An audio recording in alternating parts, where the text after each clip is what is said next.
Este es El Matiz Literatura. Diana Perico, desde Bogotá, Colombia. Juan Manuel Martínez, desde Gainesville, Estados Unidos. Juan Merchan, desde Montreal, Canadá. Síguenos y suscríbete en nuestras cuentas. El Matiz Difusión en YouTube, Substack, Spotify e Instagram. El Matiz en Facebook. Hola, les damos la bienvenida al Matiz Literatura, hoy en el episodio 2, donde abordaremos tres o quizá 4 cuentos de la escritora colombiana Marvel Moreno. Mi nombre es Juan Merchan y estaremos en una conversación muy agradable con Diana Perico desde la ciudad de Bogotá, Juan Manuel Martínez desde Orlando, Florida en este caso, y yo desde la ciudad de Montreal, Canadá.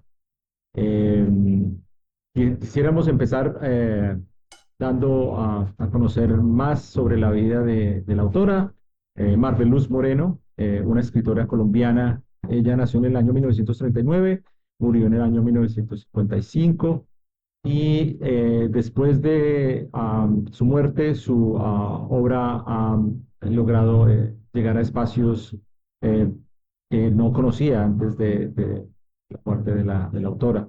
Nació en la ciudad de Barranquilla, ya es de por sí la periferia del país, en la ciudad costera del norte de Colombia.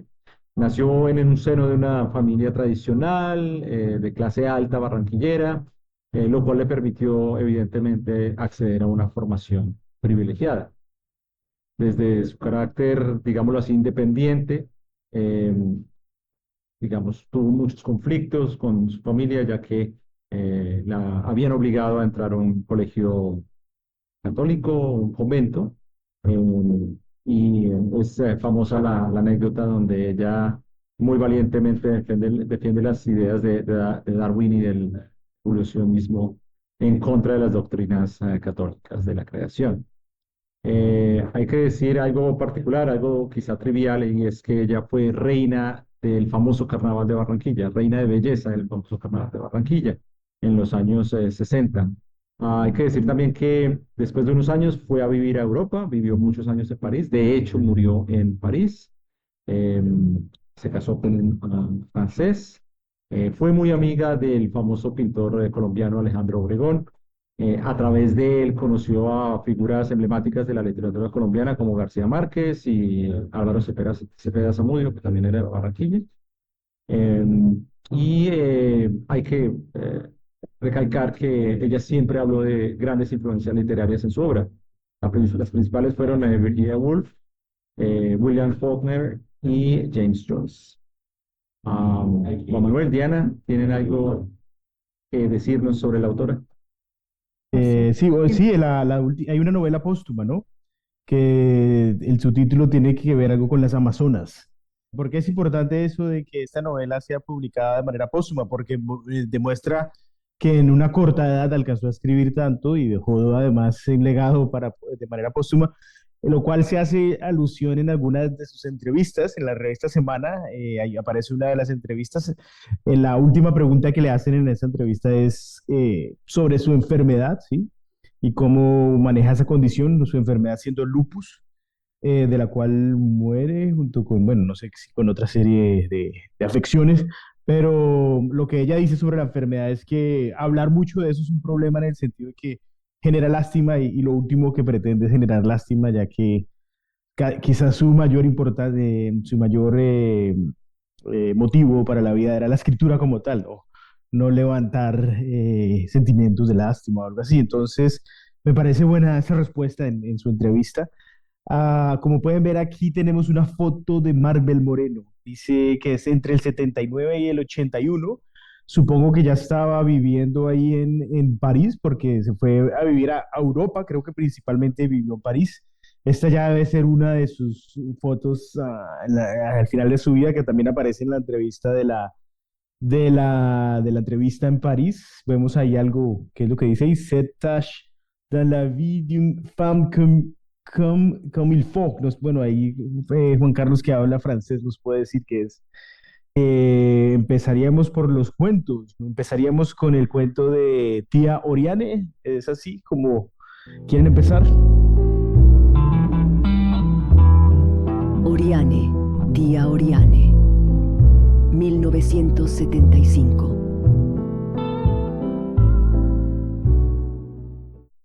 Bueno, empezamos entonces con el primer cuento, Oriane, tía Oriane. Esta es una historia contada en tercera persona desde la voz de María, que es la sobrina de tía Oriane. María es una mujer ya alrededor de los 40 años, casada, que está viviendo en una casa grande, que va a marcar también un escenario muy interesante en el cuento. Y ella empieza a hacer un flashback, ¿no? Y a recuperar esa figura y esa historia de la tía Oriane, de su personalidad, de sus secretos también, y que eso hace parte de los mismos secretos de la familia, alrededor de un tío desaparecido que no es reconocido por la familia, pero sí es una figura inquietante que está en el pasado. Así que María, a través de esos recuerdos, vuelve a la edad aproximada de unos 12 años o 13 y empieza a seguir descubriendo esos momentos, esos lugares, esos objetos que dan cuenta de ese pasado y cómo incluso a su momento presente pues la afecta profundamente. En este relato, como dice Diana, se está contando como desde un presente. Ella tiene como 40 años, empieza a recordar su pasado debido a que empieza a especular sobre unos ruidos que siempre han estado presentes en esta casa, ¿sí? Ruidos que le dan un tono fantasmal al relato, que lo lleva pues más allá del plano fantástico, quizás el plano del horror un poco. Yo lo asocio mucho a la casa, a la casa tomada de Cortázar, ¿no?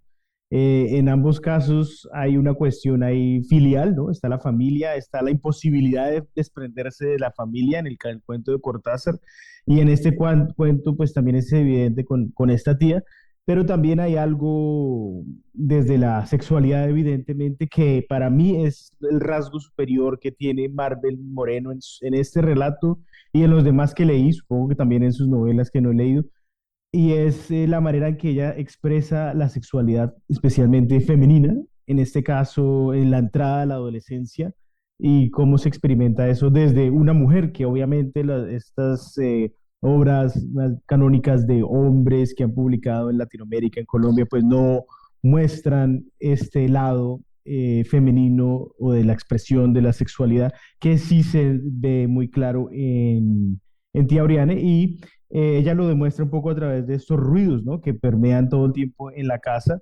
y esos ruidos representan un poco una curiosidad hacia, hacia entender que el mundo que la rodea, ya que parece que vive en esta mansión ahí en el Caribe, tal vez como en Barranquilla, en la cual ella nunca sale, tal vez, cuando es niña, pero sí empieza a tener curiosidad sobre el mundo, sobre pues los hombres. De todas maneras no parece haber una figura paterna en este cuento, entonces también podríamos decir que hay algo de una figura paterna ahí que es fantasmal, pero también es una figura que la atrae hacia los hombres que son fantasmales, ¿no? Porque no están literalmente ahí, sino son estos ruidos, estas sombras tal vez o imágenes que se presentan en el relato. Eso es lo que veo ahí desde la parte más especulativa, tal vez, de este relato. Hablemos de la institución del matrimonio como cierta imposición social sobre las mujeres y también de la sexualidad femenina. ¿Cómo vieron ese tema en este cuento?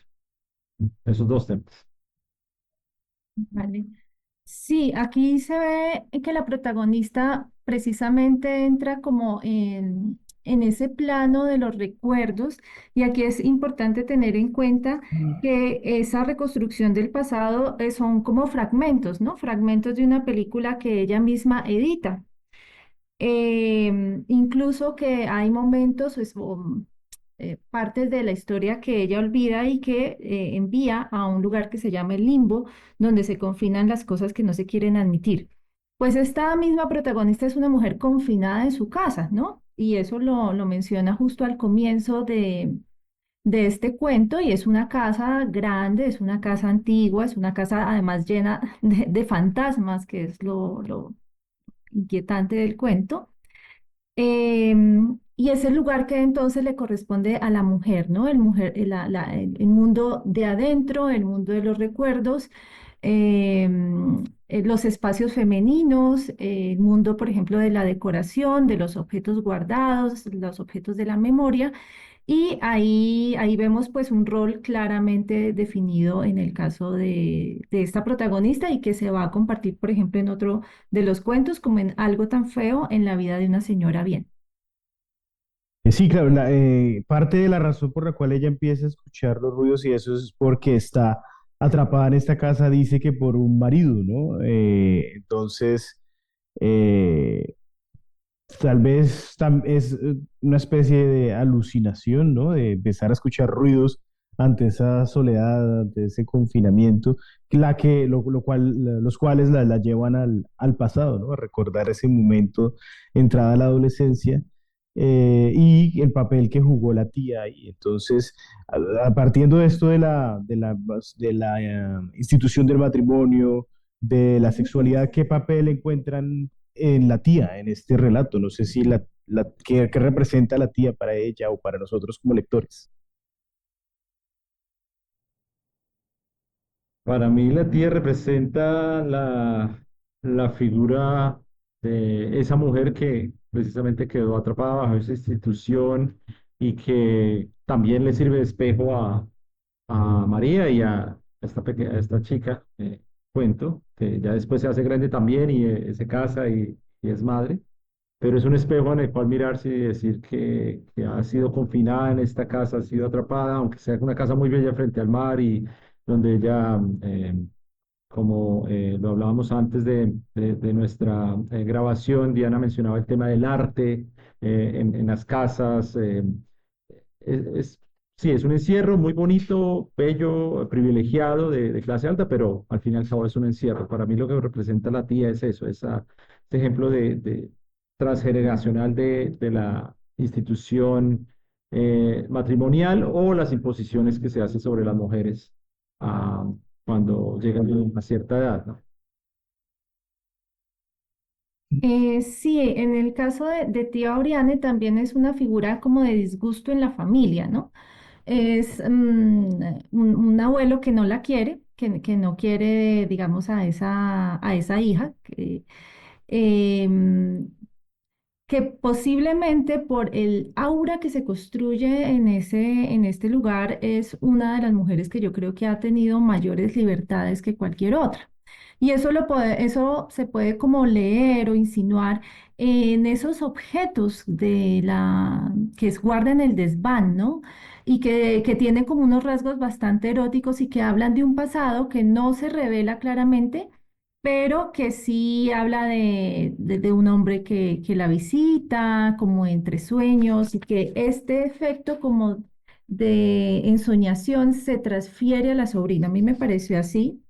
También una mujer que tiene pretensiones de artista en el sentido en que le gusta dibujar, ¿no? En que le gusta decorar la casa de alguna manera, en que a pesar de que en la sala, por ejemplo, esté la foto del abuelo, que al parecer es una persona de autoridad política y muy distinguida, le llena el lugar donde está esa foto de flores que a él no le gustan, ¿no? Es casi como una venganza al padre que ya estaría muerto en ese momento, y que esa venganza también cruza por medio del abandono de la casa, ¿no? El abandono de la casa, de algunas habitaciones de la casa y luego el abandono completamente de la casa. Pero todo esto es una herencia de la tía Oriana. Entonces, la tía resulta siendo, me parece, de un misticismo enorme, y nos deja una serie de pistas que va a recoger la sobrina y con la cual la sobrina María se identifica plenamente, ¿no? Tanto así que empieza a ver, a sentir estos ruidos y de este fantasma que surge precisamente cuando se desentierra un columpio, y ese columpio es la figura o la idea de un tío que alguna vez existió y que después en la familia no lo volvieron a mencionar ni nada, pero ahí está, ¿no? Así que me parece una historia que cruza por el misterio, ¿sí? Que es preciosista en el término de las descripciones de esa casa, que crea un aura femenina, o sea, el aura es completamente la casa y la decoración y cómo las mujeres las mantienen, ¿sí? Pero está ese plano, digamos, surreal o más bien, yo le había puesto un nombre, ahora se me olvida. Onírico. Sí, está lo onírico, pero también sobrenatural, que son los ruidos y que los ruidos realmente existen. Entonces la pregunta ahí es si ella, la pregunta profunda de María es saber si esos ruidos solamente están en su cabeza, Ujú, pero por lo visto descubrimos que Fidelia, por ejemplo, la sirviente de la casa, también los ujú, escucha, que al parecer esos ruidos también venían desde antes y es la sí, tía Oriane quien los despertó en su momento y luego María lo vuelve a hacer ujú. en el momento presente, ¿no? Entonces es un cuento que tiene como muchos elementos eh, y todos se unen en la figura o en la construcción de este personaje de tía Oriana, como efectivamente dice el nombre del cuento. Sí, no, y ahora y esto lo digo ahora en la charla, como que empiezo a entender mejor el cuento, y es que al estar confinadas en este espacio, tanto la tía, tanto Fidelia, tanto la protagonista, empiezan a escuchar estos ruidos y también a manifestar cierto deseo latente que está ahí y que no pueden realmente alcanzar, ¿sí? Y aunque ella se pregunta si son ruidos o no reales, también es un deseo de que se cumpla y que llegue ese hombre, sí, es la figura de un hombre, ¿no? Que está todo el tiempo, que tal vez va a llegar, tal vez no, no va a llegar. Realmente creo que no es importante para el cuento que sepamos si es un hombre real el que entra o no a la casa, pero sí vemos que al final hay es una escena de tipo sexual en la cual pues ella goza, ¿no? Del acto de este hombre que entra y se parece un poco, ya que en el capítulo anterior hablamos de Twin Peaks, es básicamente lo mismo que sucede con esta Laura o Laura Palmer en Twin Peaks, que entra este sujeto Bob pues, con malas intenciones de todas maneras, pero al mismo tiempo hay una especie de goce cuando en el momento del acto sexual. Entonces, no sé ustedes cómo interpreten la llegada ya de esta figura al final del relato y si es relevante realmente que sepamos que realmente entró una persona o no, o cómo lo interpretan. Yo lo veo que tiene que ver con el juego de los juguetes y de los objetos de la tía Oriane, que ya hablaré de eso un rato. Sí, quizá dependa el cuento se escapa a la intención de la autora y ya queda en manos de nosotros los lectores interpretar. Yo voy más de la mano de el aspecto sobrenatural que Diana señalaba. Me parece que todo parte de esa escena donde Tía Oriane está sentada en su sillón y está revisando el álbum de las fotos familiares y María está detrás y en un momento, bueno, además de ver en la tía Oriane prácticamente la réplica de ella misma en unos años, porque así lo relata la autora, son muy parecidas físicamente. Además de eso, la tía Oriane se detiene en el álbum de fotos en una foto en particular, que es la foto de su hermano. Y es un hermano que se fue, que en realidad nunca hizo parte de la familia. De hecho, la abuela le decía a María que él había muerto. Me parece que si se dan cuenta, después de ese diálogo que tiene con la tía, es cuando empiezan los retos. Me parece que ahí es cuando llega de forma psicoanalítica la presencia fantasmagórica de ese tío a representar la masculinidad y por ende la pareja sexual, la potencial pareja sexual en la adolescencia de María y en su crecimiento sexual y del deseo sexual. Y empieza a escuchar los ruidos, y sí, los ruidos existen en realidad, pero quizá la asociación que ella hace psicoanalíticamente es que hay una presencia espectral o real fuera de la casa que intenta entrar y es la que llega al final de alguna forma onírica consuma el acto. Ah, y es la llegada a su sexualidad, ¿no? La llegada, el arribo de la sexualidad en su vida, que puede ser a través de los juguetes, a través del Ujú. onanismo, ¿no? ¿Sabe? Más allá de cualquier cosa, yo interpreto eso como la asociación que ella hace de esos ruidos que en realidad sí sucedan, es algo sobrenatural, pero también es una forma psicoanalítica de interpretar la llegada de la sexualidad. Sí, antes de continuar ahí, eh, este tema de del psicoanálisis no es simplemente una observación nuestra, es porque Marvel Moreno, la autora, era una asidua lectora de Freud y especialmente de Wilhelm Reich, de quien hablaremos en un rato en otro de sus cuentos. Entonces, Diana, eh, iba a mencionar algo ahí. Sí, yo creo que este cuento deja varias piezas sueltas como sugeridas, por eso tiene su complejidad, no es tan fácil de entender, pero sumando elementos creo que se puede construir algo. Y hay un fragmento que me parece revelador y que puede dar cuenta precisamente de esos fantasmas y de esos hombres que son más de uno. Sí, está muy relacionado con la revisión de los álbumes de fotos y la aparición de este tío Sergio, que al final no existe. Entonces, voy a leer el fragmento porque es que me parece revelador y ya les explico por qué, ¿no? Hay un momento del recuerdo que, bueno, lo leo. María lo cogía con la punta de los dedos y lo arrojaba al mar, y el olor del mar quedaba entonces todo el día en la mano, más áspero, más denso que el de las chuvas y caracoles negros que resonaban en el bolsillo de su delantal. Mientras caminaba despacio para seguir el paso de su tía, oyéndola hablar de los viejos tiempos, de cuando era niña, y cabalgaba con Sergio por esa misma playa. Sergio sería su hermano, supuestamente muerto, y en las noches de luna la arena brillaba como si cada grano escondiera un alfiler de cristal. No eran cristales, sino algas fosforescentes, explicaba tía Oriane sonriendo. Pero durante años, Sergio y ella habían creído en la existencia de un tesoro oculto al otro extremo de la playa, bajo la roca donde el mar se agitaba, estallando en oleadas de espuma y de vez en cuando aparecía, recortada contra la primera claridad del día, la figura del desconocido que asustaba a Fidelia.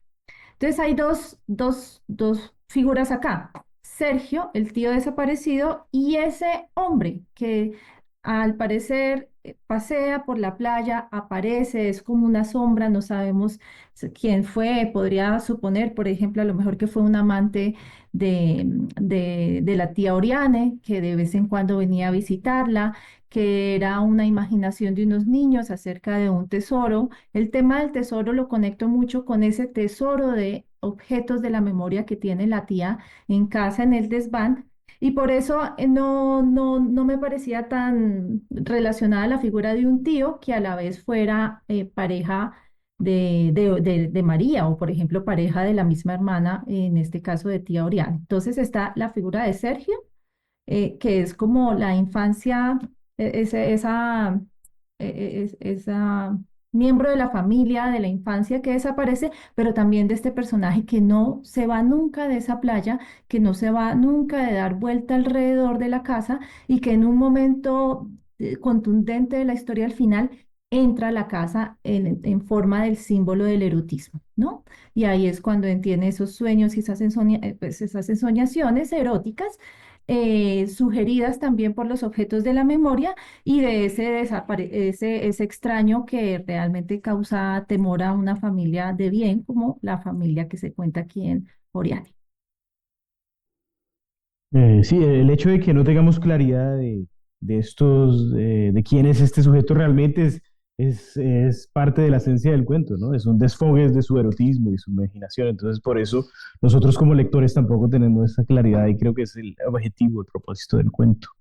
Ahí nos muestra Juan Carlos una escena de una Sí, foto de la película. efectivamente. Para las personas que estén viendo el video de este episodio de nuestro podcast, esta es Oriana, una película de 1985 dirigida por la realizadora venezolana Fina Torres, que es en realidad la persona que tomó la foto que Juan Manuel nos mostraba al inicio, muy amiga de Marvel Moreno.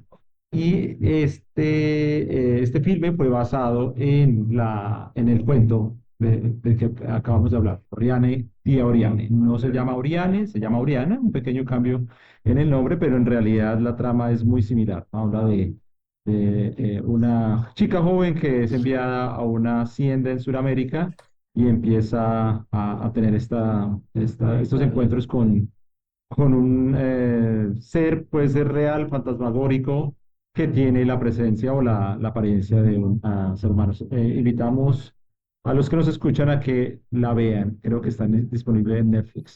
También ¿Nos puedes conseguir un enlace con esta película o algo así? podríamos Ah, hacerlo bueno, para este episodio. Sí, sí, sí, tiene toda la razón. bueno, hay Que que viva la conseguir. piratería. Y segundo, le recomiendo mucho esta película más reciente, filmada en Colombia. Se llama Memoria. El director es un director asiático llamado Apichatpong Weerasethakul. Yo lo conocí en Netflix de Cartagena y es con la famosísima actriz Tilda Swinton. Tiene lugar en Colombia, de hecho lo grabaron en la Nacional, muchachos, nosotros tres orgullosos egresados de la Nacional. Hay una escena ahí en la perola de la Nacional muy conocida. Y cito esta película porque la trama es acerca de una mujer de Escocia que viaja a Colombia y empieza a notar unos sonidos extraños en la ciudad y en las casas, en realidad en su vida. Algo muy psicoanalítico también. Es muy Ok, sí, interesante, es un cine muy denso el que hace él, no es para todas las audiencias, pero es muy bella, me parece a mí. Ahí está recorriendo la salida de Bogotá. Parece muy bueno, linda. del 21, no, nunca la había escuchado. Sí, Eh, quizá también pueda conseguir algún enlace para mm, que la podamos ver. Yo quisiera sí, cerrar mencionando que digamos, la, el contenido esotérico, sobrenatural, surrealista, onírico, como le queramos llamar, de esa presencia espectral, también me llama la atención como ejemplo de la literatura latinoamericana de algo que se llamó el gótico. Y quizá las personas que nos escuchan saben acerca del debate que hubo entre Álvaro Mutis, el escritor colombiano radicado en México, con Luis Buñuel, el famoso director español, director de cine, donde Buñuel decía, no, pero es que en Latinoamérica nunca se puede hacer obras de arte góticas, digamos, contenido gótico, porque pues, está el trópico, está la forma de nosotros interpretar la existencia y la realidad, y el gótico está muy encerrado en los castillos europeos, sí, tipo Frankenstein de Mary Shelley. Y Álvaro Mutis dice, no, pero ¿cómo así que el gótico no puede llegar al trópico, ¿no? Entonces, a partir de esa idea nació La Mansión de Araucaima, el libro de Álvaro Mutis. También está el intento de Carlos Fuentes, no, ahora el cuento de Carlos Fuentes, bellísimo cuento que recordé leyendo este cuento de Manuel Moreno, Aura de Carlos Fuentes, y está este cuento de Manuel Moreno, eso quería sí. comentar. Sí, sobre ese tema, de esa cuestión de lo gótico, hace poco conocí una escritora de Bolivia, pero que estudió aquí en Gainesville, en la Universidad de la Florida, donde yo estudié, y ella pues tiene cierto reconocimiento y habla de lo gótico, ¿no? O su literatura es considerada gótico latinoamericano. Entonces, recomiendo esa escritora. Yo quisiera cerrar, ya que hemos hablado de los objetos y su potencial en la literatura de Bárbara Moreno, en este cuento específicamente, voy a leer un fragmento en el cual se habla de estos objetos. Son los objetos de la tía, que para mí la tía sirve como una suerte de guía, casi como un Virgilio llevando a Dante por el infierno, en este caso la tía llevando a su sobrina por el devenir de la vida y de la sexualidad entrada la adolescencia. Entonces, estos objetos, ella dice que son pistas que obviamente la tía no le puede explicar la complejidad de estos asuntos de manera tan directa, entonces lo usa o emplea estos objetos y dice así el fragmento. Había que barajar los naipes de cierta manera y abrir los abanicos de golpe y mirar las estampas al trasluz. Todos estos son objetos, ¿no? Las ilustraciones de los libros variaban si eran observados desde lejos. Los estuches japoneses se convertían en diminutos teatros al rozar una superficie.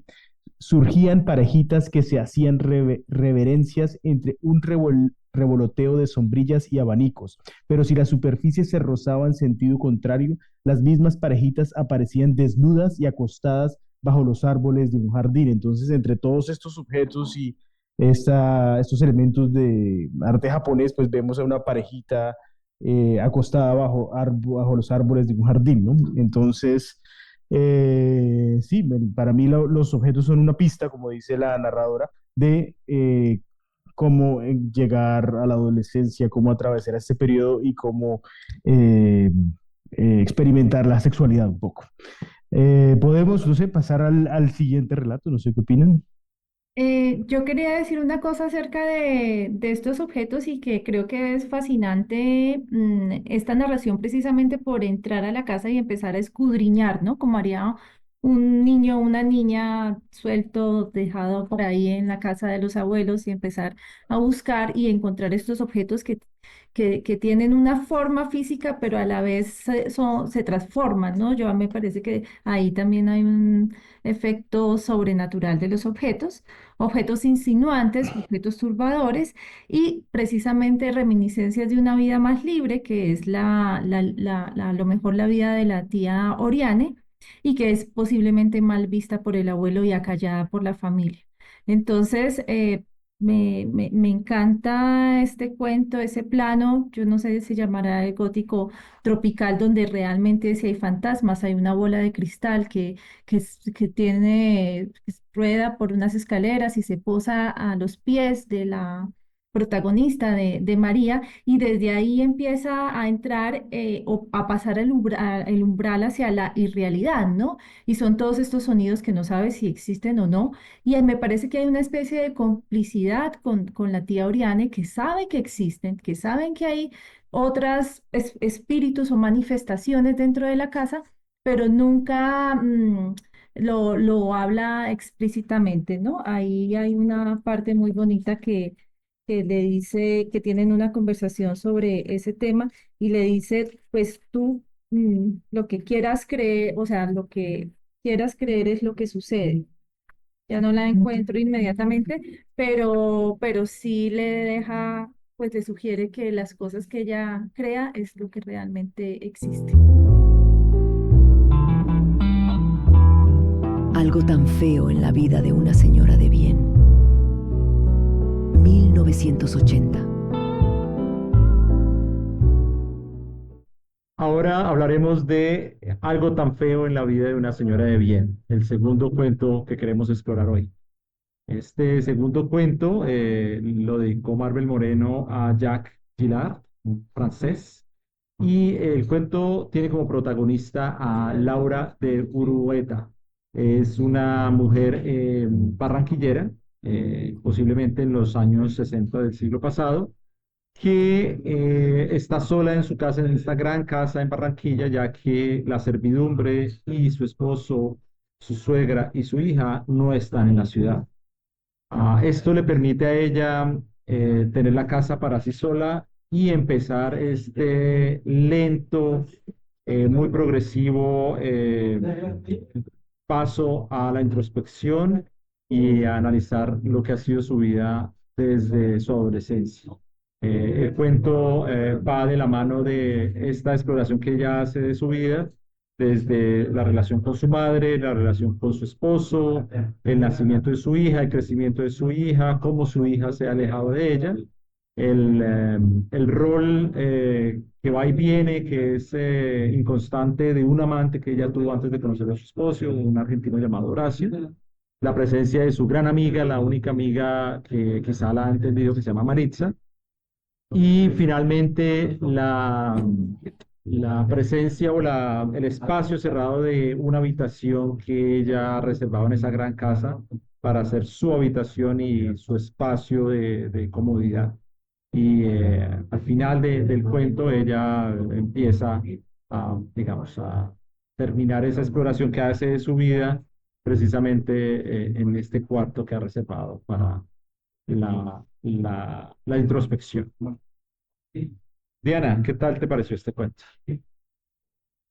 Pues este cuento me conmovió muchísimo, ¿no? Porque me parece que es un retrato de la vida de las mujeres de cierta época, y ya pasaríamos al contexto de Barranquilla, de mediados del siglo pasado, de una clase alta, privilegiada, pero con unos roles sumamente definidos entre hombres y mujeres y con una estructura patriarcal bastante fuerte que pues no solamente es impuesta por los hombres, pues digamos históricamente su rol de abuelos, de padres, de hijos, sino también es inculcada por las mujeres, por las mismas mujeres, las madres, las abuelas, para conformar el rol de las mujeres y dar continuidad a a, pues, a esa dominación masculina.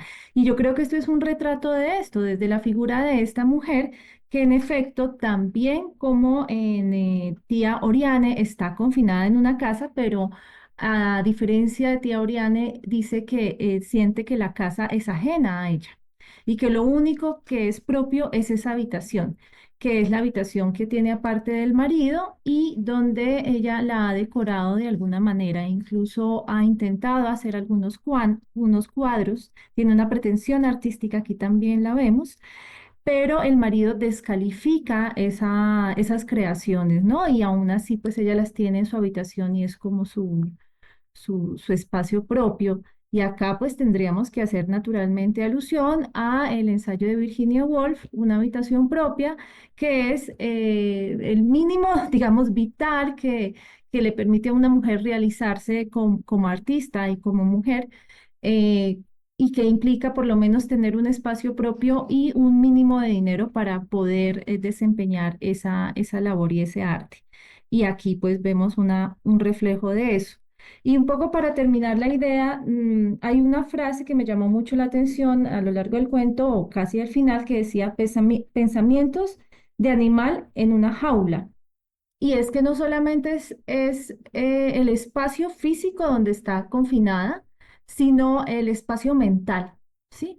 Donde vive esa mujer y está recreando, tiene, digamos, un paralelo entre la vida real, que es la vida de la alta sociedad, del rol que desempeña como esposa, como madre y como hija también, pero a la vez también es ese mundo interior depresivo, donde hay una profunda frustración de su vida y que en algún momento piensa que una salida es, por ejemplo, que su hija, que ha criado con mucho recelo para que tenga una vida distinta, efectivamente repite el patrón que ella ha vivido y ahí es cuando está este sentimiento de irrealidad o esa ruptura marca el inicio de este cuento. Yo creo que ese es el detonante y eso es lo que vamos a descubrir a lo largo de la historia. Y antes de continuar con el cuento como tal, cabe mencionar que Marvel era muy amiga del grupo de Barranquilla, ¿sí? De estos autores y pintores, entre estos Alejandro Obregón. Entonces su relación con la pintura es muy directa y por eso en los cuentos aparece también la cuestión de la pintura y el hecho de que ella esté tan interesada en el arte, y eso pues conflictúa un poco con la institución del matrimonio y la familia más tradicional. Así que como lo vemos reflejado en sus cuentos, su vida también pues, fue algo así, ¿no? Como de conflictuar un poco con la tradición y el hecho de ser artista y querer cierto margen de libertad para poder expresarse, en este caso desde la narrativa, desde el cuento y la novela. Considero yo que de los tres cuentos, este es el que más directamente trata uno de los ejes de relato o ejes de análisis o de conversación que tenemos en nuestro episodio, ¿no? La institución del matrimonio como una imposición social. Quizá no tanto la sexualidad femenina, pero sí la institución del matrimonio y las imposiciones sociales sobre la mujer. Es, me debatía yo en todo el recorrido del cuento si quizá este era un ejercicio autobiográfico de la autora, ¿no? De catarsis. Sé que ella atravesó por varios episodios de depresión en su vida, Marvel Moreno.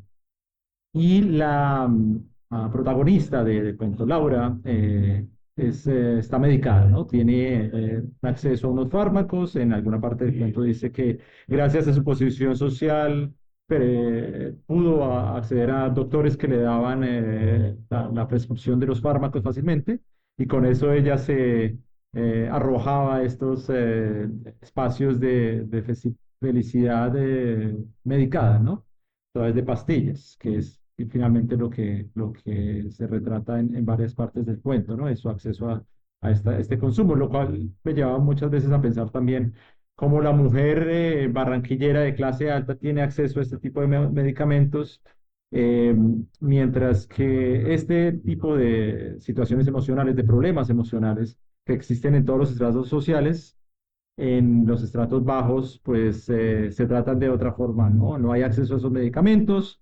Para una época como los 60, 70, 80, donde escribió Marvel, quizá la conciencia de los problemas emocionales mentales en nuestro país era casi que nula en estratos que no fueran los que tienen el acceso al conocimiento médico y a la atención.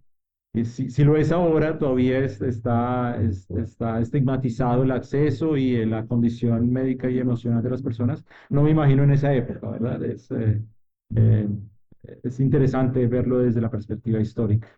Y me parece que la imposición social no solo viene del matrimonio, sino de la otra figura femenina, que tiene mucho peso en el cuento, que en todo el relato está muy marcadamente representada, y es la madre, ¿no? La madre que a su vez atravesó también un proceso emocional fuerte, ya que su esposo, según lo relata la protagonista, era un tipo que tenía muchas queridas, como le dicen en la costa caribeña, a las amantes, ¿no? A los amantes, el querido, la querida. Y era un tipo que puede que haya sido papá. Ella dice que sí, la cargaba, la llevaba al parque, pero tenía muchas queridas. También relata un momento donde mata a la mamá de un mico y después deja las armas después de ese episodio. Pero su madre también atravesó por esa sensación de sentirse rechazada, de tener un esposo mentiroso. Y quizá también este trauma intergeneracional, o esta frustración en su matrimonio, la llevó a imponerle eso mismo a su hija, ¿no? Es una forma interesante psicoanalíticamente hablando de cómo se replican estas conductas y cómo se pretende que nuestros hijos hereden nuestras mismas frustraciones, ¿no? Y finalmente quisiera mencionar el tema de digamos, lo que está por fuera de la familia, del esposo y de la hija incluso.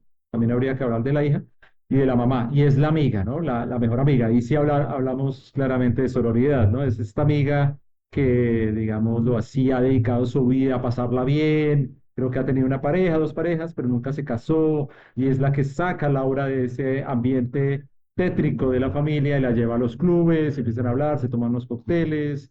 Es su posibilidad de catarsis, su posibilidad de desahogo. eh, y ella es la que le recuerda siempre su amante, ¿no? Ese amante loco circense, porque el tipo era de un circo, este argentino que al final se iban a escapar en un barco en el puerto de Barranquilla, pero llegó la mamá y no dejó que Laura se escapara.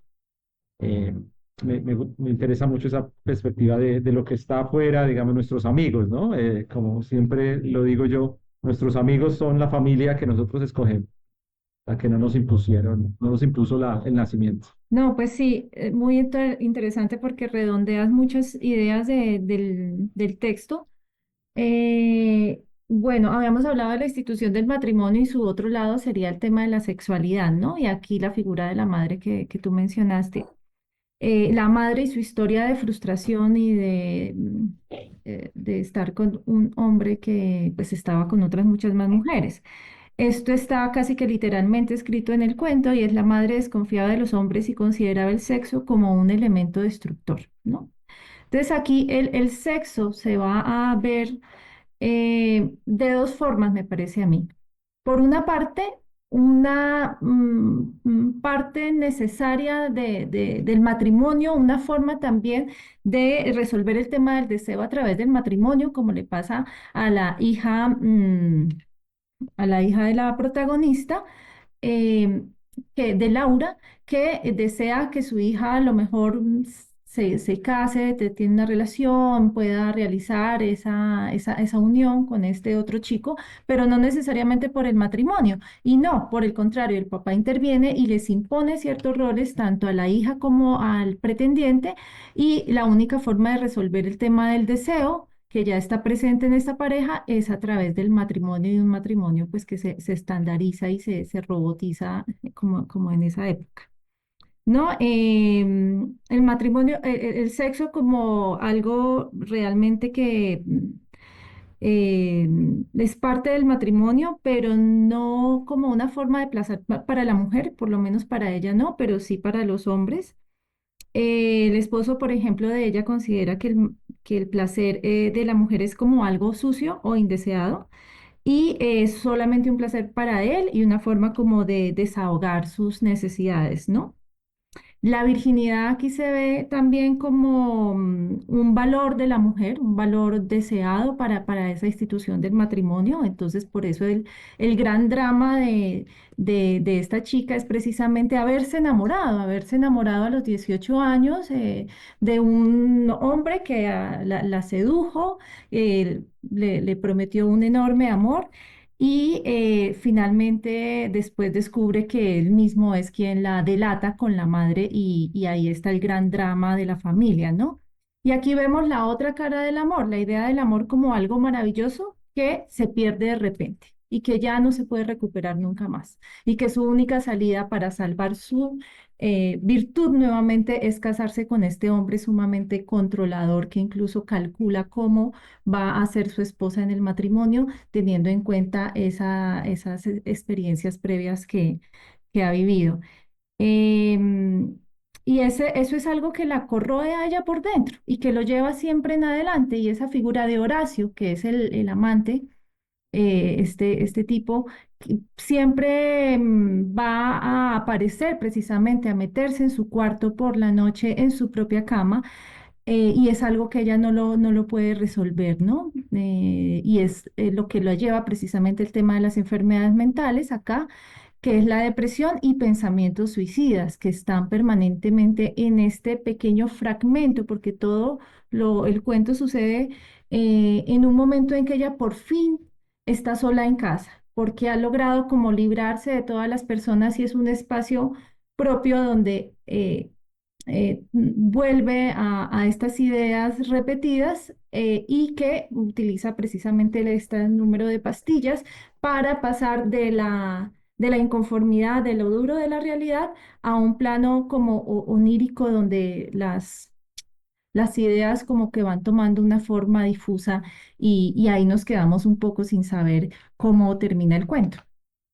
De nuevo, volvemos al tema de la interpretación del lector frente a lo que propone el escritor. Estaba escuchando esta semana una entrevista que le hacían a Vargallosa, y él tiene una anécdota muy divertida sobre eso y sobre cómo un lector le dice al autor: no, pero eso es lo que usted quería decir. En realidad lo que pasó fue otra cosa, usted no entendió el libro que escribió. Y puede suceder, ¿no?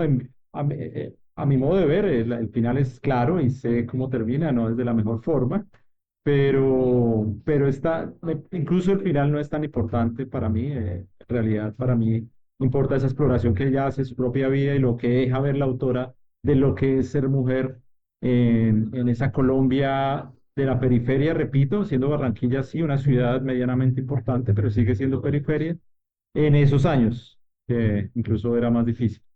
Ahora, me sentí muy claustrofóbico en ese espacio, siendo el espacio de ella, me lo imaginaba siempre como un espacio mental del que ella no podía salir, con un cierto tipo de amarre. Y está esa figura de la mosca que alrededor del cuento está intentando salir y, no, y pega contra la ventana, se deshace, en un momento después vuelve, el aleteo de la mosca interrumpiendo los sonidos del cuento. Me parece que el cuento también tiene muchos sonidos, como buena escritora caribeña, ¿no? Y ese encierro está muy bien construido. Me parece que ese encierro mental, su refugio, pero también es frustrante, claustrofóbico, y me genera rechazo por no poder mostrarse ella misma. En varios momentos intentó ella contrarrestar la opinión de la madre y la de su esposo. En cuanto a su madre, ella quería que su madre no insultara a su hermana, o sea, es decir, a la tía de la protagonista, porque esta tía había sido la única mujer consciente o racional de la familia al matar a ella, a su esposo. No recuerdo bien si fue porque le había sido infiel o porque le pegaba. Ella lo mató y entonces Laura la consideraba como la única persona racional de la familia y quería pegarle a su madre en un momento por hablar mal de la tía. No pudo. Y con respecto a su esposo, ella quería un futuro diferente para su hija. Quería que ella no se casara, sino que estudiara, que en realidad formara su carrera. Y se dio ante la presión de su esposo, que su esposo la casó con un tipo que era el novio y al que él también le impuso, el esposo le impuso su forma de ser hombre, ¿no? Su forma de arreglarse bien, de dejar ser un hippie, de no fumar más marihuana y de vestirse como un señor ejecutivo y creo que le consiguió un trabajo en la empresa. Es decir, que ella en los momentos donde intentaba salir de esta habitación de la frustración de ser mujer ante la familia, no pudo. Era como ese símbolo de la mosca, de estar encerrada siempre hasta que se deshace, hasta que muere. Eso es lo que yo vi en el cuento. Sí, claro, ahí hay un simbolismo fuerte con este animal confinado que ella antes les abría la puerta y ahora la dejó ahí eh, reventarse pues contra la ventana. Y eso nos habla un poco del carácter pues, de esta mujer, ¿no? Toda su historia, todo lo que cuenta, es una mujer de cristal, una mujer que su gran frustración es no haber defendido su propia feminidad, ¿no? No rebelarse contra la autoridad, siempre estar sometida y saber que ella misma, una parte de ella ha sido cómplice de esta vida que ha escogido. Entonces, eso es en contraste, por ejemplo, con la amiga que ya es sumamente libre y que ha logrado hacer su vida por su cuenta, a costa incluso de tener que trabajar y llevar una vida a lo mejor más dura.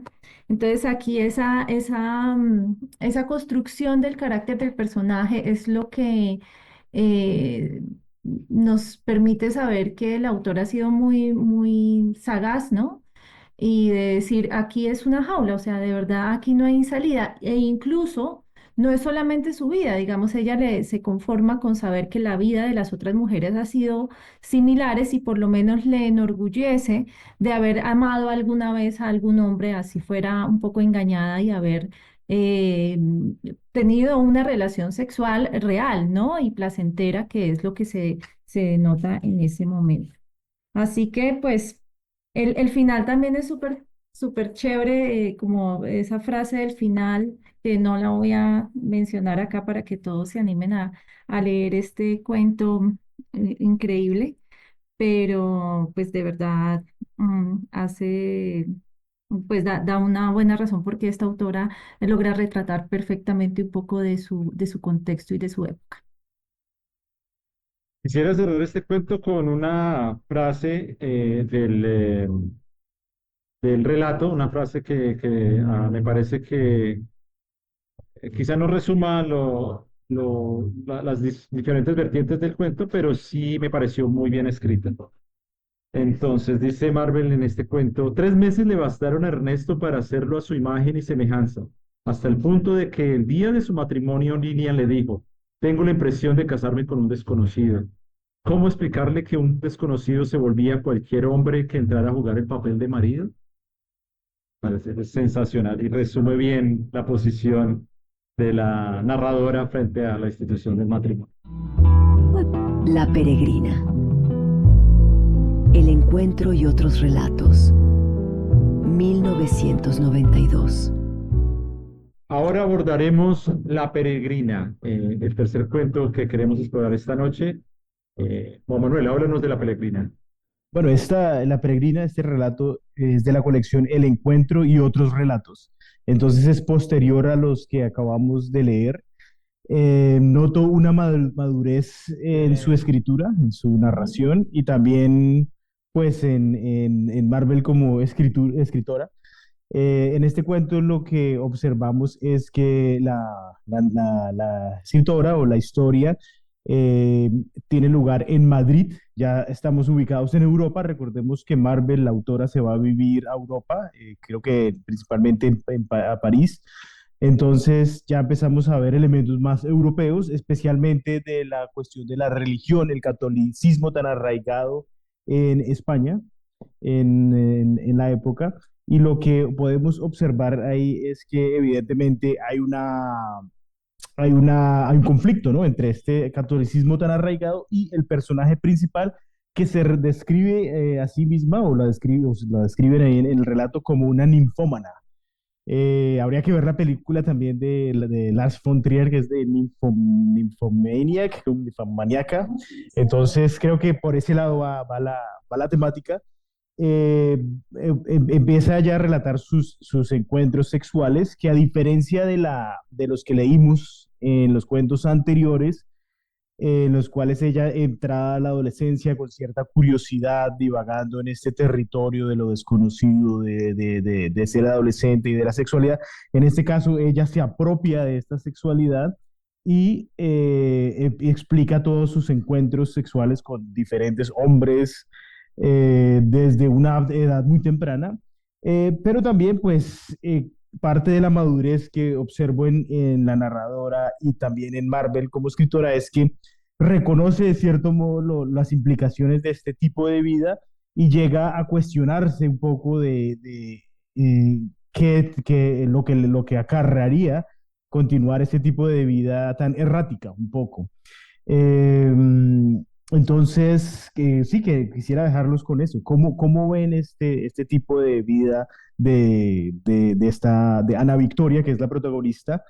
Y cómo observan esto de que la madre tiene que mandarla a otro país, a Estados Unidos, supuestamente para mejorar su condición de ninfomaníaca, la lleva a confesarse con otra persona, con un cura, la lleva a buscar a un santo al final del relato para curar su ninfomanía. Entonces, ¿cómo ven ese comportamiento errático y el cuestionamiento a la cual la lleva todo esto de ser una ninfómana? Eh, ¿Qué me pueden decir al respecto? En este caso sí vemos que el tema de una sexualidad femenina plena no, a diferencia de los otros cuentos, aquí se concibe dentro de la figura del matrimonio, ¿no? Porque es un matrimonio consensuado entre dos personas y les voy a leer un fragmentico que es lo que me parece un poco paradójico, ¿no? Juan Miguel quería un hijo y Ana Victoria le dio dos de seguido, aunque la maternidad no le produjese mayor interés. Sentía por ellos el mismo afecto que le inspiraba a Juan Miguel, una vaga ternura asociada a la solidaridad. De todos modos, su marido no le pedía fidelidad, sino que estuviera disponible cuando él la deseara. Juan Miguel y ella aprendieron a conocerse y a respetarse y con el tiempo se convirtieron en los mejores amigos del mundo. Vale, no, pues es un pacto un poco inverosímil realmente si uno se va como al contexto de la época y de esa sociedad tan confesional, conservadora, pero es la apuesta que hace la autora por esta mujer que tiene esa Mm, enfermedad que además es muy chistoso como la llama, que es la enfermedad del amor al sexo. ujú. Como una Eh, adicción la describe, ¿no? Dice que es comparable a la adicción a la heroína, la adicción al sexo. Sí, el amor al sexo como una enfermedad. Y en este caso también la figura de la madre va a ser como precisamente el punto más conservador.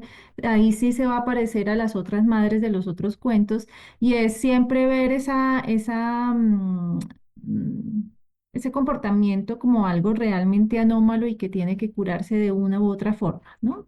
Y por eso recurre incluso al espiritismo, ¿no? Y a consultar a una reencarnación de ella, algo así, para que le dé ciertas lecciones. Entonces me parece que el cuento tiene un toque de ironía, en un punto me pareció un poco inverosímil, pero realmente el desarrollo que le da y el final al que le apunta, que me pareció genial, ¿sí? No me esperaba, a la mitad del cuento no me esperaba que eso terminara en esa, bueno, en ese final que ya conocemos todos. pues le dio el toque de gracia a este cuento y realmente me terminó gustando mucho. Ujú. Sí, perfecto. Bien, entonces lo que observo, lo que me refiero ahí a que ella llega a cuestionar eso es que en algún momento la llevan a confesarse con un sacerdote y ella dice lo que le interesó no fue la parte religiosa de la cual habla el sacerdote, sino que básicamente la lleva a cuestionarse de manera existencial y la lleva a preguntarse como ¿qué pasará si yo nunca logro curar esta condición de ser una ninfómana y hasta dónde me va a llevar? Así que ella, de cierto modo, empieza a acceder de manera voluntaria un poco a estos tratamientos, ¿no? Cabe notar que pareciera que una de las razones por las cuales ella empieza a ejercer toda esta sexualidad de manera tan libre es por su formación académica un poco, por su formación intelectual, ya que parece que es una asidua lectora, entre esos lee mucho a Reich, a Wilhelm Reich, que es este psicoanalista, ¿sí? Freudiano, que habla de la necesidad de la liberación sexual, ¿sí? O emplea el término de la economía sexual, ¿sí? En el sentido en el que esta plusvalía de la que habla Marx o este exceso hay que manejarlo de algún modo, ¿no? Entonces, lo que propone este Wilhelm Reich es deshacernos de la institución del matrimonio y de la familia como tal, que los niños sean criados de manera colectiva. Quizás para esa época, pues, Marvel Moreno estaba un poco infatuada con esas ideas, o al menos cuando era más joven, lo cual pues, lo retrata en este cuento, lo retrata en una de sus entrevistas, ¿sí? Les mencioné que en la revista Semana, a ella la entrevistan y habla un poco le preguntan, ¿no? Sobre sus personajes, sobre su literatura. Una de las preguntas es, puede que me equivoque, pero en los personajes hay una búsqueda de afirmación de identidad a través de la sexualidad. Le preguntan a Marvel sobre una de sus obras. Ella dice, claro, yo pienso que una persona no se realiza a sí misma si no ha realizado su sexualidad. Es decir, que es el pensamiento de Freud y también lo que dice Reich. A partir del momento en que la persona se apropia de su sexualidad, se puede afirmar en el mundo. Yo creo que en este momento Marvel ya se había apropiado de sexualidad y ya se estaba afirmando en el mundo, tanto así que ella padecía una enfermedad de lupus, como ya mencioné al principio, y ella parecía mantenerse muy serena, muy fuerte ante esta enfermedad, es decir, si, tal vez lo que me interesa es mi literatura, y sugiere que hablar de su enfermedad no es necesario, ya que eso genera más bien lástima. Entonces, quizás el foco de ella era esto, la literatura, y expresar un poco navegar este territorio de lo sexual a través del psicoanálisis y especialmente un poco de la obra de Reich que menciona en su entrevista en este cuento y supongo que en otros relatos que no he leído. Bien, sí, no sé qué observen ahí de esa parte psicoanalítica, de esa parte freudiana en su obra. Consideraba yo siempre a lo largo del cuento que ella, Ana Victoria, la protagonista, fue muy afortunada, ¿no? Porque al encontrar a este esposo, Juan Miguel, que es un esposo cariñoso, buen padre, pero que conociendo su condición, que es otro debate que pudiéramos abordar, es una condición, una enfermedad, no es una enfermedad, es una condición, no es una condición. Pero bueno, conociendo que ella es ninfómana, decide casarse con ella y que solo le pedía unos instantes de momento mutuo de compartir con él y con sus hijos, su hija, creo. Y de resto no le pedía nada más. No veo la institución matrimonial como eje opresor de la protagonista en este caso, sino lo veo más en la madre, ¿no? Es claramente la madre la que impone esta religiosidad, este pecado, ¿no? Esta mácula que ella marca Ujú. sobre esta Sí. condición sexual o estas ganas. Y eh, al final, pues ella lo toma muy bien, ¿no? Yo esperaba siempre que ella fuera a rechazar, ¿no? Pero ya, madre, ya me casé, ya tuve hijos, déjame ser lo que yo quiera. ¿por qué me vas a mandar a un sanador que está fuera de Madrid? Ya hice lo que querías tú que yo hiciera en la vida, pero ella no rechaza, ella sumisamente va y cuando ve ese resquicio a través del cual dejar salir su sexualidad, lo aprovecha y al Ujú, final es espléndido. ujú. Sí, sí, yo no veo que lo haga de manera sumisa. Mi postura más bien es que ella eh, advierte las consecuencias de ese tipo de vida hasta el resto de su vida. Entonces, sí, puede que sea algo poco romántico, que lo romanticemos, pero continuar a ese ritmo de ninfómana el resto de su vida, pues para ella va a ser un poco difícil, ¿no? Especialmente, pues si quiere al mismo tiempo mantener una familia y demás. Una frase que me parece clave aquí, que conecta todo esto, es cuando dice, apasionada lectora de Reich, aconsejaba a sus amigas la liberación y cuando conoció al primer hombre que había oído hablar de las teorías de aquel psicoanalista, se casó con él. Es decir, la razón por la cual se casa con este hombre no es gratuita, ¿no? Se casa porque hubo cierta atracción, cierta pulsión sexual, si lo llevamos a términos de Freud, ¿no? Hay cierta pulsión ahí con este hombre que habla del psicoanálisis y de Reich específicamente. Am, en cuanto a, en cuanto a otras referencias que hay ahí, no sé si observaron lo de las pinturas. Ella nuevamente habla aquí de la pintura. Hay una frase en la cual dice, los murmullos de los salones se volvían más piadosos, los Velázquez más discretos, solo los Goyas seguían expresando la desesperada lucidez de la ironía. Entonces está hablando de Velázquez y de Goya, pintores españoles. Me llama mucho la atención la cuestión de Goya, tal vez porque cuando tuve la oportunidad de ver alguna pintura de Goya fue en el Museo de Dalí aquí en Tampa, en la Florida, y vi específicamente esta pintura que voy a mostrar, que creo que tiene que ver un poco con este relato que estamos leyendo, ¿no? Esta pintura de este hombre que está durmiendo con estos seres, estos búhos que están ahí alrededor y dice, el sueño de la razón produce monstruos. Entonces, sí, quizás es una advertencia, ¿no? De lo que lleva a lo que puede llevar raciocinio absoluto, sí, el intelectualismo, un poco lo que hace Ana Victoria, ¿no? Parece que es muy intelectual, lee mucho y todo eso.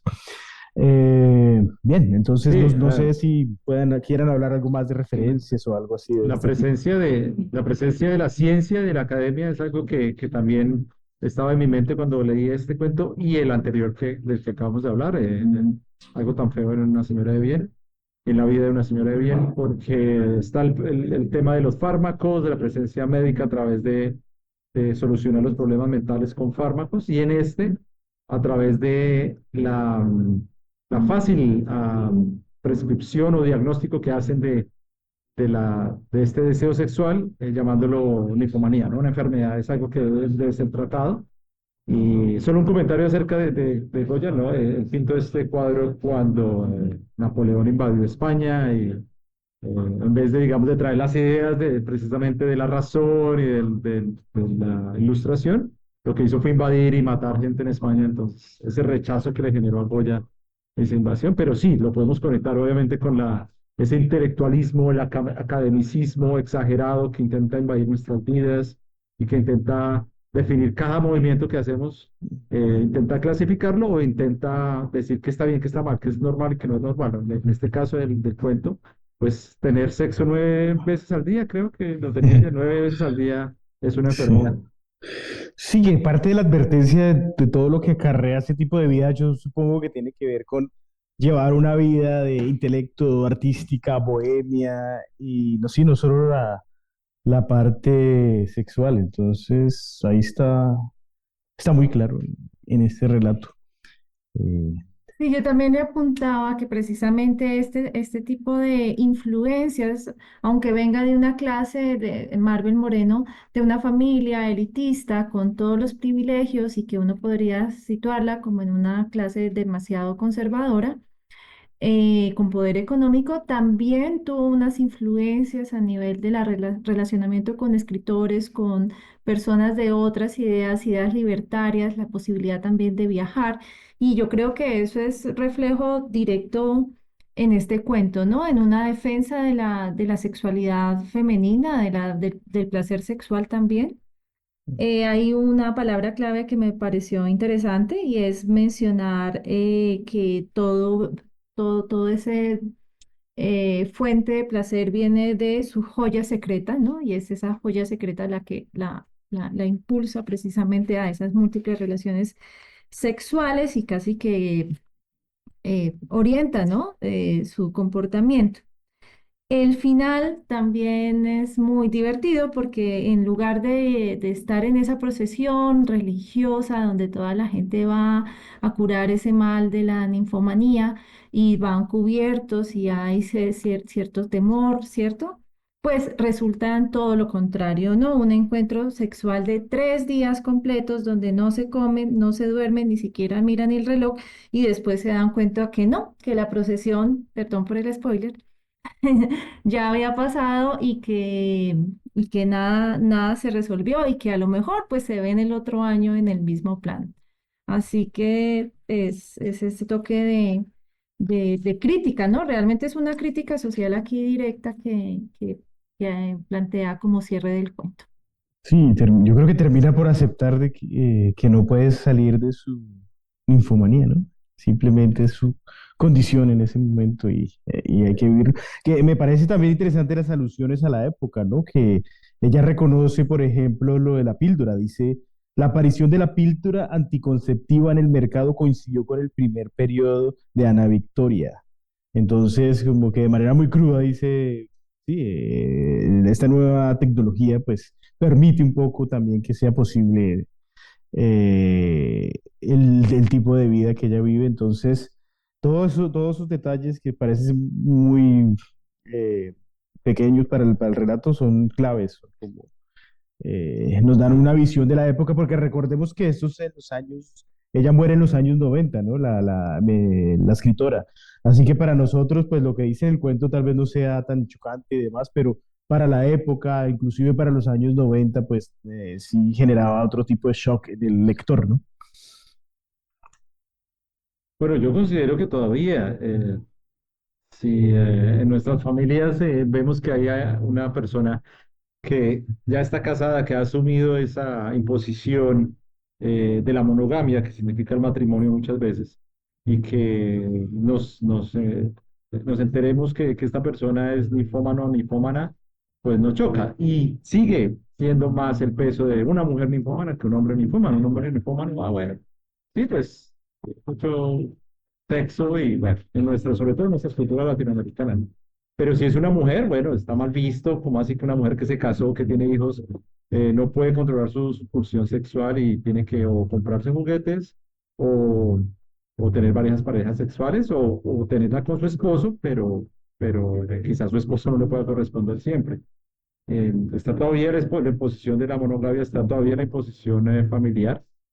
En otros países quizás se vea un poco más abierto, pero considero todavía que también está el tema de que, bueno, te casas y ya se asume que hay una monogamia ahí y que ya no puedes intentar buscar otras parejas sexuales, a menos que haya preacuerdo, pero aún así, si hay preacuerdo con la pareja, la familia va a estar, los padres, los amigos, va a ser como un caso especial.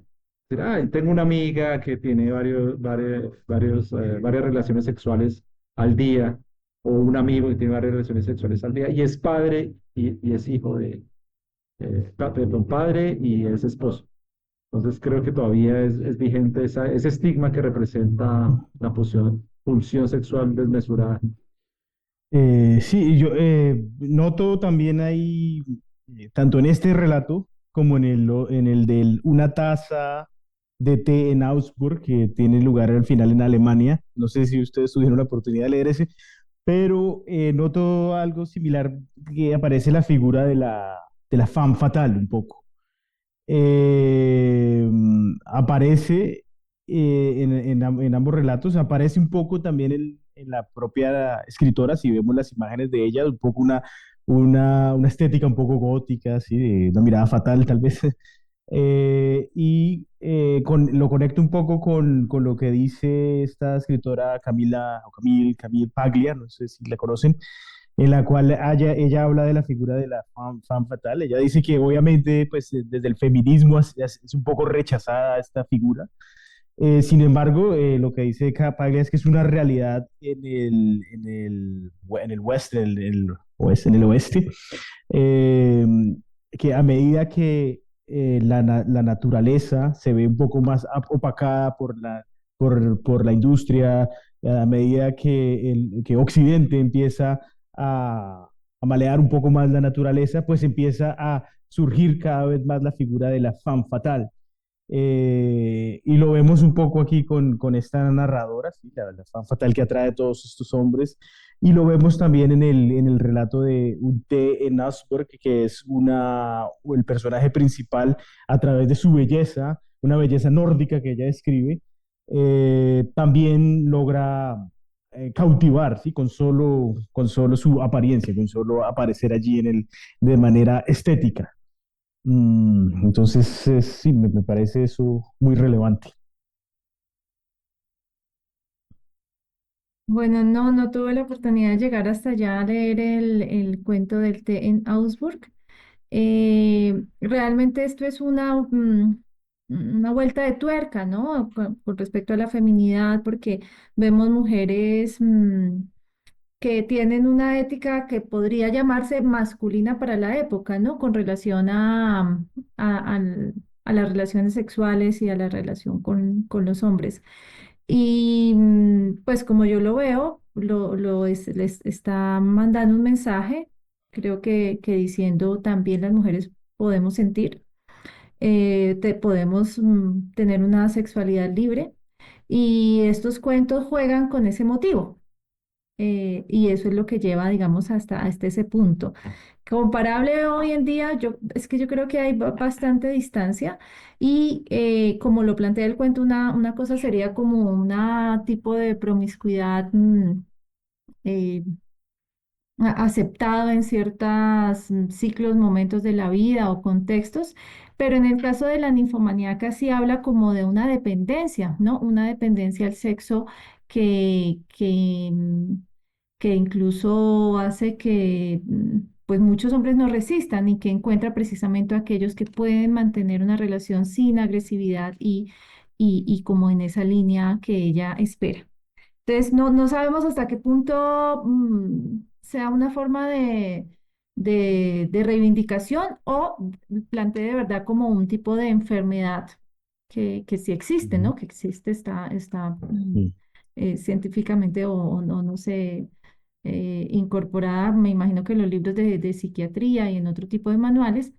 Entonces, ese es el motivo que ella toma y que finalmente sí es una línea Ujú. del tema de la sexualidad, también lo encontramos en sus otros cuentos. Ujú.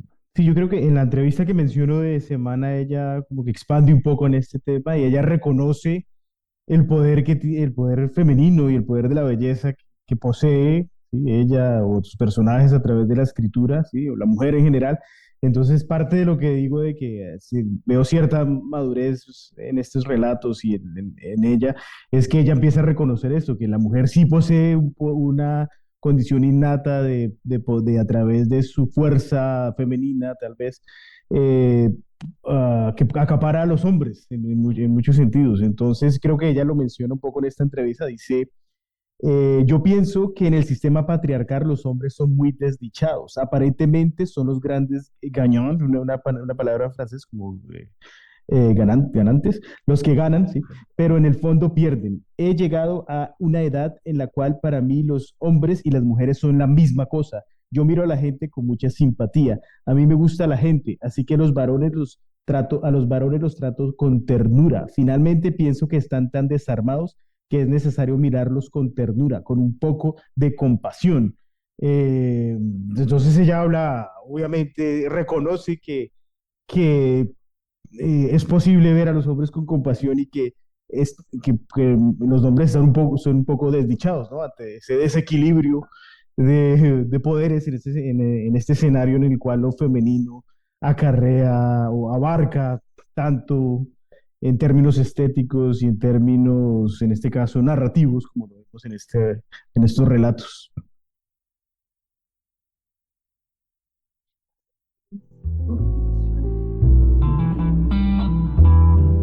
Una taza de té en Augsburg. El encuentro y otros relatos. 1992.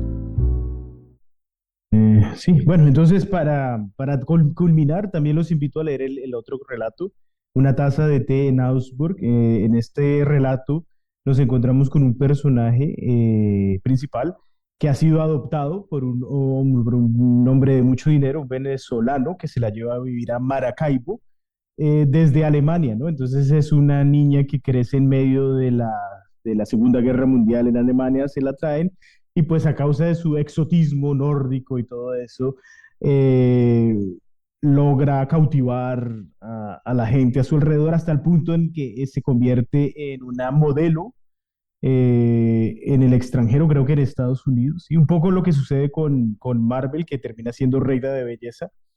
El cuento en que termina en que, que va a buscar a su madre real, a su madre biológica en Alemania, se la encuentra tomando té en un lugar una vez consigue información de ella, pero nunca es capaz de revelar o de revelarle a su madre que ella es su hija.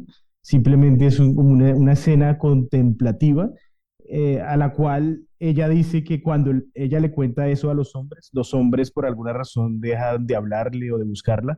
No sé por alguna razón, a los hombres les choca un poco que ella no haya sido capaz quizás de decir que era su hija cuando conoce a su madre biológica en Alemania. Pero me parece que en este cuento también es muy claro esta cuestión de la belleza y del poder que eso tiene, o más allá de la belleza, del poder femenino que tiene, ¿sí? Sobre los hombres. Entonces, sí, me invito a leer también ese relato y que lean toda la obra de Marvel. No hemos leído las novelas, no hemos leído muchos cuentos nosotros, así que si tienen la oportunidad, háganlo y también por nuestro lado lo vamos a hacer y ver esta película que mencionó Juan Carlos. Bueno, yo sí quisiera decir que, claro, pues la obra de Marvel sigue siendo muy extensa. Tenemos este libro así de gordo, tenemos las dos novelas, y que pues está como en la línea de aquellas autoras que se ha rescatado su obra, ¿no? Digamos, frente a lo mejor a las pocas oportunidades, al silenciamiento, a esa revisión crítica del canon. Es una autora que es recuperada, que ha sido objeto de análisis en clubes de lectura, en también estudios académicos, literarios, y que por eso pues vale la pena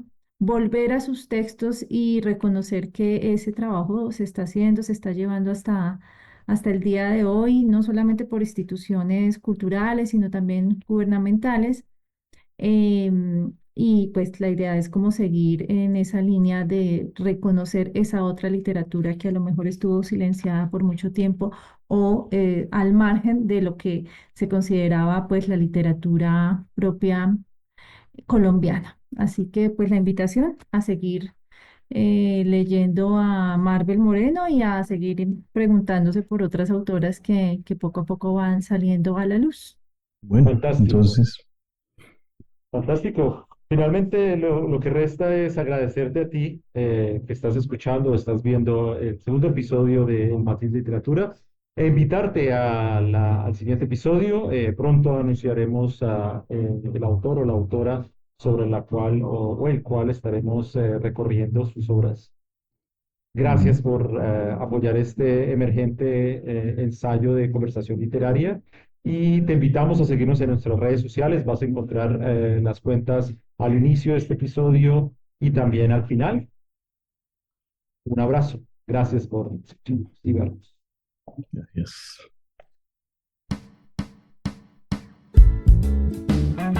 El Matiz Literatura.